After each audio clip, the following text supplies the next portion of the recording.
एक कदम ईश्वर की ओर। निर्वाण प्रकरण पूर्वार्ध 104वां सर्ग। कुंभ के रमण से राजा की संभोग इच्छा, स्वर्ग के बहाने नगर में जाना और खिन्न होकर वहां से फिर लौट आना। महाराज वशिष्ठ जी ने कहा, हे श्री राम जी, यों अध्यात्म विषयक विचित्र कथाओं को परस्पर कह रहे वे दोनों तत्वज्ञानी 3 मुहूर्त तक वन में स्थित रहे।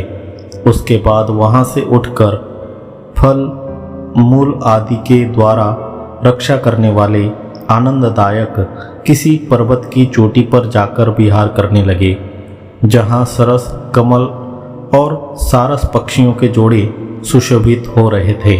फिर वहां से उठकर उस महाअरण्य की उन वन विधियों में जीवन मुक्तों के प्रसिद्ध आचार के अनुसार व्यवहार करते हुए तथा अध्यात्म विषयक विचित्र कथाओं से परस्पर संलाप करते हुए उन दोनों ने 8 दिन गंवा दिए।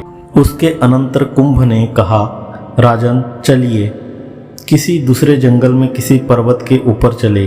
राजा ने उसे स्वीकार कर लिया। तब वे दोनों वहां से चल पड़े। अनेक तरह के वनों, जंगलों, नदी के तटों, अनेक तालाबों, गुल्म समूहों अर्थात कुंजों, गहन पर्वत की चोटियों, बहुत सी नदियों, नाना देशों, ग्रामों, नगरों, उपवनों, मनोहर शब्द वाले पर्वतों, कुंजों, तीर्थों और आश्रमों में पहुंचकर समान स्नेह से युक्त वे दोनों मिलकर तुल्य चित्त वृत्ति से युक्त होकर परस्पर एक दूसरे से अपना अनुभव कहते थे। वे दोनों समान चित्त तथा समान उत्साह वाले थे। हे राघव, वे दोनों पितर और देवताओं की एक साथ पूजा करते थे। एक ही साथ वे दोनों भोजन करते थे। संतप्त तथा जलार्द्र शीतल प्रदेशों में उन दोनों की बुद्धि समान थी। स्निग्ध हृदय वे दोनों मित्र स्त्री पुरुष तमाल वन खंडों में और मंदार के जंगलों में विहार करते फिरे, बिना घर की स्थिति का लक्षण बतलाते हैं। हे श्री राम जी, यह घर है, यह घर नहीं है, इस तरह की विकल्प कल्पना उन दोनों के मन को उस प्रकार न हर सकी जिस प्रकार झंझावात सुमेरु पर्वत को। उनमें प्रिय और अप्रिय का विकल्प भी नहीं था, इसे कहते हैं। वे दोनों मित्र कहीं तो धूलि से घूसर गात्र, कहीं चंदन से चर्चित, अगर कहीं पर तो भस्म से विभूषित गात्र होकर विचरण करते फिरते थे। वे दोनों कहीं दिव्य वस्त्र धारण किए हुए चित्र विचित्र वस्त्र से शोभित हुए, कहीं पल्लवों से आच्छन्न और कहीं कुसुमों से मंडित हुए विचरते थे। हे श्री राम जी, कुछ इने गिने ही दिनों में समान चित्त हो जाने से तथा उन निर्वासन मन के कारण उत्कृष्ट हो जाने से राजा शिखिध्वज कुंभ के समान शोभित होने लगा। अनंतर देव संतान के समान कांति से युक्त तथा अपूर्व शोभा को प्राप्त उस राजा शिखिध्वज को देखकर मानिनी चुड़ाला विचार करने लगी। एक और तो सामने यह उदार आत्मा मेरे स्वामी हैं और दूसरी ओर यह मनोहर कानन की भूमियां हैं। फिर यह अनायास प्राप्त जो हम लोगों की स्थिति है वह काम से अर्थात रति सुख से वंचित नहीं रह सकती। प्रारब्ध प्राप्त भोगों के प्रति अनिवृत्त गति वाले यानी बे रोक टोक प्रारब्ध से प्राप्त हुए सुख दुखों का अनुभव करने वाले जीवन मुक्त महात्मा यदि केवल एक भोग निवृत्ति करने में ही आग्रह कर ले तो वह उनकी तुच्छ मूढ़ता ही होगी। अधर्म, रोग और श्रम आदि के कारणभूत भोगों से लोक संग्रहों के लिए दूर हट जाना चाहिए, यह ठीक है, परंतु यहाँ उनकी प्रसक्ति है ही नहीं, इस आशय से कहते हैं। यह अपना स्वामी उदार आत्मा है, रोग निर्मुक्त है, इसकी नई अवस्था है और ये सब कुसुम समूह घर है।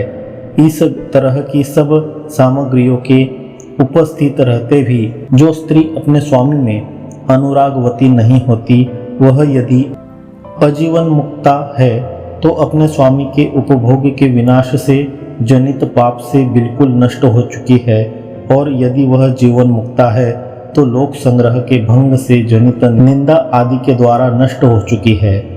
वन पुष्प लताओं के घर में स्वाधीन पति के रहते जो प्रिया सुखपूर्वक रमण नहीं करती वह दुष्ट अंगना मर चुकी है।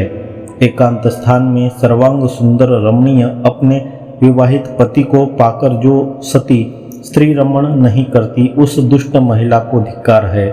उदार अर्थ से भरे यथा प्राप्त भी अनिंद्य अपने भोग का सदा त्याग कर रहे वेद्य पदार्थ का ज्ञान रखने वाले तत्वज्ञानी पुरुष ने कौन सा अधिक फल उत्पन्न किया। तात्पर्य यह कि यथा प्राप्त भोगों का त्याग करके ज्ञानी कुछ भी अधिक फल उत्पन्न नहीं कर सकता। इसलिए मैं अपनी बुद्धि से इस कानन में शीघ्र कुछ प्रपंच की रचना करूं, जिससे कि यह मान प्रदान करने वाला मेरा पति राजा मुझ में रति सुख का लाभ करे। यूं विचार कर कानन कुंज में बैठी हुई कुंभ वेशधारिणी चुड़ाला ने अपने पति से उस तरह कहा जिस तरह कोकिला अपने पति कोकिल से कहती हो। कुंभ ने कहा, हे राजन, यह चैत्र मास का शुक्ल पक्ष है और महान प्रतिपदा दिवस है। आज स्वर्ग में इंद्र की समारोह पूर्वक बड़ी सभा होगी जिसमें सब देवर्षियों का समागम होगा। मुझे अपने पिताजी के सामने वहां पहुंचकर उनका साक्षात्कार करना ही चाहिए, क्योंकि यथास्थित नियति का कभी भी परित्याग नहीं करना चाहिए। हे राजन, नवीन पुष्पों से शोभित इस वन भूमि में किसी तरह के उद्वेग को न प्राप्त कर विहार करते हुए आप सायंकाल तक मेरी अवश्य प्रतीक्षा कीजिएगा।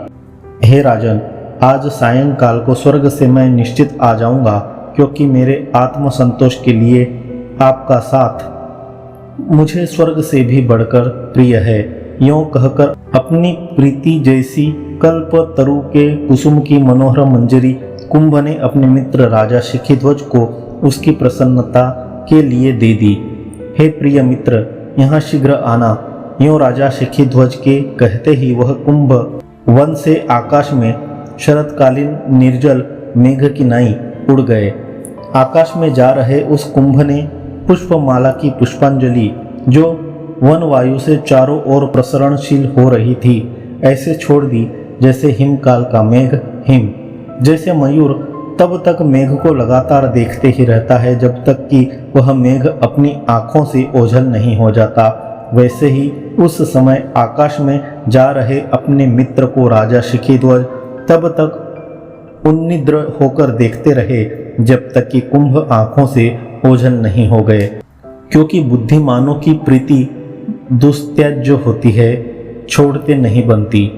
शिखीध्वज की दृष्टि के बाहर जाकर आकाश में चुड़ाला ने अपने कुंभ शरीर का परित्याग कर दिया और वह मुग्धा अपने पूर्व रूप में उस तरह आ गई जिस तरह आवर्त के शांत हो जाने पर जलश्री। आकाश पथ से वह चुड़ाला स्वर्ग के समान रमणीय अपने नगर में पहुंच गई जहां पताका फहरा रही थी। अतएव जो मंजरी युक्त आकाश वाले कल्प वृक्ष के सदृश मालूम हो रहा था। स्त्रियों से भरे हुए अपने अंतपुर में अदृश्य रूप से वह चुड़ाला उस तरह प्रविष्ट हो गई जिस तरह लताओं से शोभित वृक्ष में वसंत की महालक्ष्मी। वहां झटपट सब राज्य कार्यों का संपादन कर वह चुड़ाला जैसे वृक्ष से फल या पुष्प गिरता है वैसे ही राजा शिखीध्वज के आगे आकर गिरी। हिमयुक्त चंद्र जैसे कमल को खिन्न बना देता है वैसे ही अत्यंत खिन्न मन वाली श्यामा उस चुड़ाला ने अपने स्वामी की सन्निधि में अपने मुख को श्याम द्युति से युक्त खिन्न बना दिया। उस तरह के आकार से युक्त उसे देखकर राजा शिखीध्वज उठकर खड़ा हो गया और खिन्न चित्त हो गया। खिन्न चित्त उस राजा ने बड़े आदर के साथ यह कहा, देवपुत्र आपको नमस्कार है। आपके मुख में ग्लानि झलक रही है, अतः आप खिन्न चित्त दिख रहे हैं। आप तो कुंभ है, इस मानसिक ताप को दूर कर दीजिए और इस आसन पर बैठ जाइए। मित्र, कमल जैसे जल की आर्द्रता का आश्रय नहीं करते वैसे ही जो अपने स्वरूप में स्थित संत महानुभाव वेद्य वस्तु का ज्ञान किए हुए रहते हैं वे हर्ष और विषाद जनित स्थिति का आश्रय नहीं करते। महाराज वशिष्ठ जी ने कहा, हे श्री राम जी, यों राजा शिखीध्वज के कहने पर आसन पर बैठते बैठते कुंभ ने फटे बांस की ध्वनि के समान विषाद भरी वाणी से कहा, वेद्य वस्तु का ज्ञान प्राप्त किए हुए पुरुष हर्ष और विषाद जनित स्थिति का आश्रय नहीं करते। यह जो राजा ने कहा है उसमें कुछ विशेष कहने की इच्छा कर रहे कुंभ कहते हैं। जब तक देह की स्थिति रहती है तब तक आने वाली हर्ष शोक आदि अवस्थाओं में ज्ञान जनित समचित्तता के कारण कर्मेंद्रियों की चेष्टाओं में जो अवस्थित नहीं रहती वे तत्वज्ञानी प्रारब्ध प्राप्त कर्मेंद्रियों की चेष्टाओं का उद्भव हो जाने मात्र से शठ नहीं हो जाते। अतत्वज्ञों में ऐसी बात नहीं है। यह कहते हैं, हे राजन, जो अतत्वज्ञानी मूढ़ है वे बाल चित्त होने से ही यानी उनमें समचित्त रूपता का अभाव होने से ही हठात गृहित तत्त कर्मेंद्रियों की निग्रहावस्थाओं से स्वभावतः अर्थात अज्ञान स्वभाव से ही च्युत हो जाते हैं। जब तक देह रहेगी तब तक प्रारब्ध प्रयुक्त कर्मेंद्रियों में हर्ष ग्लानि आदि दशा ज्ञानी और अज्ञानी दोनों में एक सी रहेगी ही। इसी आशय से दृष्टांत पूर्वक कहते हैं, जैसे जब तक तिल है तब तक तेल भी है, वैसे ही जब तक देह रहेगी तब तक कर्मेंद्रियों द्वारा प्राप्त हर्ष और ग्लानि आदि की दशा रहेगी ही। उसी को व्यतिरेकी दृष्टांत से दृढ़ करते हैं। जो देह दशा को प्राप्त नहीं होता वह खड्ग से आकाश का छेदन करता है। तात्पर्य यह है कि ज्ञानियों को भी देह दशा का अतिक्रमण होता ही नहीं, अतः मैं भी उसका अनुकरण करूं तो क्या दोष है। ऐसी स्थिति में चित्त की समता से देहगत दुखों का समाधि के कारण अदर्शन होना ही उनका परित्याग है। जबरदस्ती कर्मेंद्रियों के निग्रह से उन्हें सहन करना उनका परित्याग नहीं, यह निष्कर्ष है। इसे कहते हैं समाधि से चित्त की जो समता है यही देह में प्राप्त दुखों का सर्वोत्तम परित्याग है। कर्मेंद्रियों की संस्थिति से यानी कर्मेंद्रियों के निग्रह से उन्हें सहन करना उनका परित्याग नहीं है। हे राजन, तत्वज्ञानी को जब तक सभी दशाओं में यथा प्राप्त सदाचार का कर्मेंद्रियों के द्वारा परिपालन करते हुए ही अवस्थित रहना चाहिए जब तक कि इस देह की स्थिति बनी हुई है। ज्ञानेंद्रियों तथा मन आदि से तो सदा समचित्त होकर ही अवस्थित रहना चाहिए, कभी भी वैषम्य भाव को प्राप्त होकर नहीं। कर्मेंद्रियों के द्वारा देह दशाओं में अनिषिद्ध का अनुवर्तन ब्रह्मा आदि संपूर्ण जीवन मुक्तों में प्रसिद्ध ही है। यह कहते हैं, ब्रह्मा आदि सभी उदित हृदय से युक्त अर्थात जीवन मुक्त ज्ञानी लोग देह की अवस्थाओं में अवस्थित रहते हैं। यही प्रारब्ध कर्म रूप नियति का निश्चय है। प्रारब्ध कर्म रूपी नियति का उल्लंघन अज्ञ या तत्वज्ञ किसी से नहीं किया जा सकता। इसे कहते हैं, अज्ञ या तत्वज्ञ सर्वविध प्राणियों से समन्वित जो यह दृश्य समूह है वह सब नियति की ही ओर उस तरह दौड़ता है जिस तरह जल सागर की ओर। तब क्या तत्वज्ञानी और मूर्ख दोनों बराबर ही है? नहीं, ऐसा उत्तर देते हैं। तत्वज्ञानी लोग बुद्धि आदि के साम्य तथा हाथ पैर आदि के संचालन से जब तक प्राप्त एक अंतिम देह का पतन नहीं हो जाता तब तक इस नियति को पूर्णतः बिताते चलते हैं, परंतु अज्ञानी वैसा नहीं करते। यह कहते हैं, परंतु अज्ञानी सब तरह के क्षोभ से युक्त दुख की दशाओं में आहत होकर लाखों शरीरों के द्वारा नियति को अपूर्ण रूप से बिताते चलते हैं। प्रारब्ध कर्म रूपी नियति के स्वरूप को दिखला रहे कुंभ ऋषि उसकी सबसे दुर्लभ्यता का अनुभव कर उपसंहार करते हैं। हे राजन, इस प्राणी को इस जन्म में इस रीति से सुखों में और इस रीति से दुख की दशाओं में अवस्थित रहना चाहिए। अपने अपने कर्मों के अनुसार जीवों को जैसा ललाटाक्षर प्राप्त है तत्त विषय में अज्ञ या ज्ञानी सब भूतों में वैसा ही यह नियति अर्थात प्रारब्ध कर्म नियत विकास है जो पूर्वोक्त रीति से दुर्लभ्य है। 104वां सर्ग समाप्त।